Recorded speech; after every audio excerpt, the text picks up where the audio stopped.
अखिलेश यादव को इस्लाम कबूल करना चाहिए। सबसे पहले मुसलमान उसको बन जाना चाहिए। लखनऊ की मेन सड़क पे विधानसभा भवन के सामने बैठ के नमाज पढ़। न तेरे को मना किया न तेरे बाप को मना किए, तुम मुसलमानों को क्यों?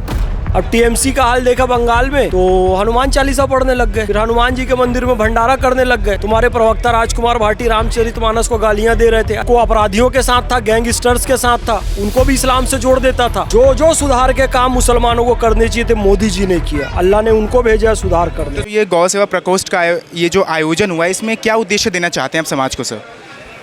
गाय की कुर्बानी नहीं, गोदान। गौ माता को भोग नहीं बनाओ, गौ माता को भोग लगाओ।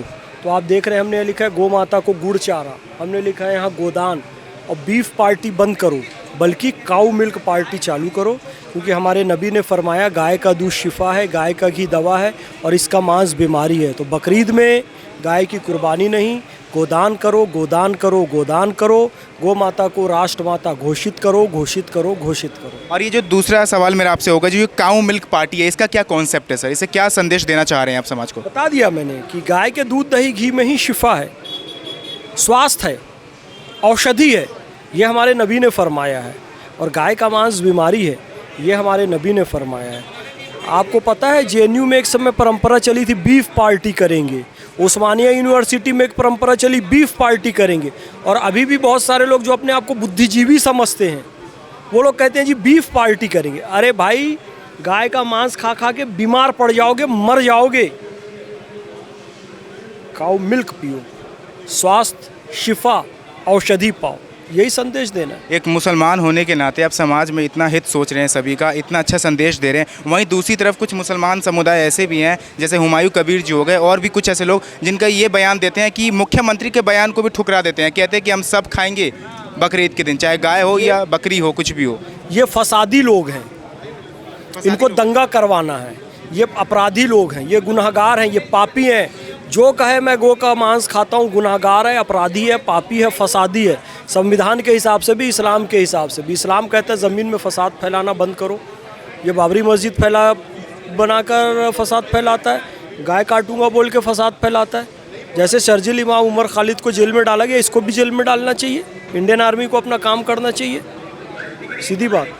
आपने अभी थोड़ी देर पहले जो है संविधान की बात करी है, वहीं अगर मैं उत्तर प्रदेश की तरफ देखूं तो अखिलेश यादव का कहना है कि ये देश संविधान से चलेगा, किसी मुख्यमंत्री से कोई कानून या बयान से नहीं। नमाज सड़कों पर ही पढ़ी जाएगी, अखिलेश यादव का कहना है सर। ये अखिलेश यादव ने मुसलमानों का जितना इस्तेमाल किया और बेवकूफ़ बनाया, किसी दूसरे ने नहीं किया है। ये बताओ, सड़क पे नमाज पढ़ना इस्लाम के भी खिलाफ है और संविधान के भी खिलाफ है, कानून के भी खिलाफ है। अखिलेश यादव बोल देगा, जेल कौन जाएगा? मुसलमान। बदनाम कौन होगा? मुसलमान। घर में किसके बुलडोज़र चलेगा? मुसलमान के। अखिलेश अपना घर देगा क्या आके मुसलमानों को? अरे भाई, तू आके नमाज पढ़ सड़क पे। अखिलेश, तू एक काम कर, लखनऊ की मेन सड़क पे विधानसभा भवन के सामने बैठ के नमाज पढ़। न तेरे को मना किया न तेरे बाप को मना किए, तू मुसलमानों को क्यों फंसा रहा है यार बार बार? कांग्रेस आगे मुसलमानों पे को टोपी पहनाएगी, अखिलेश आगे मुसलमानों को टोपी पहनाएगा।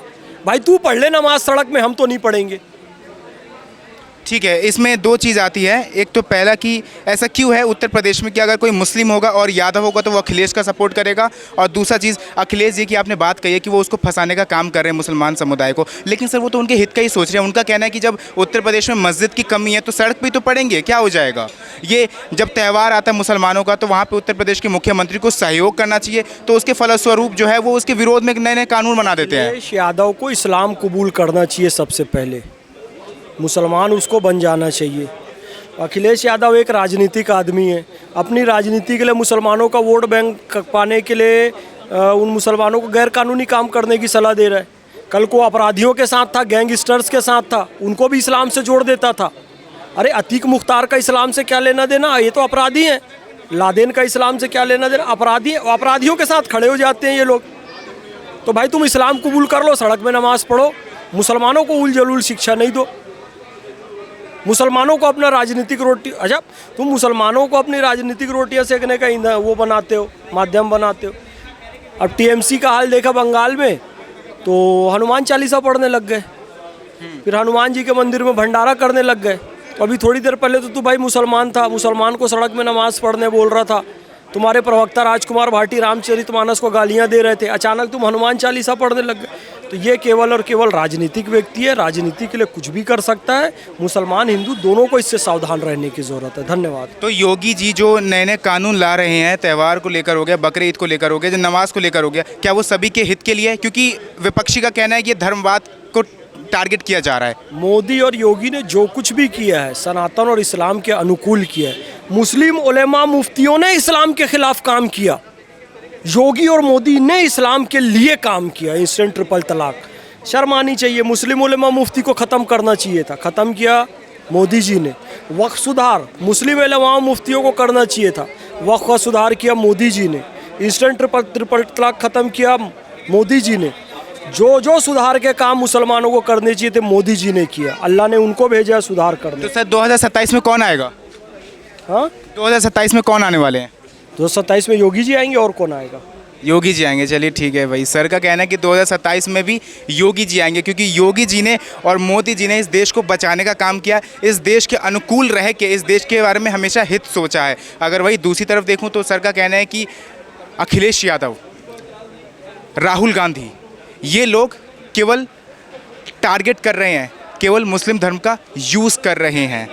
बहरहाल इस पर आप सभी क्या सोचते हैं, कमेंट सेक्शन में ज़रूर बताना।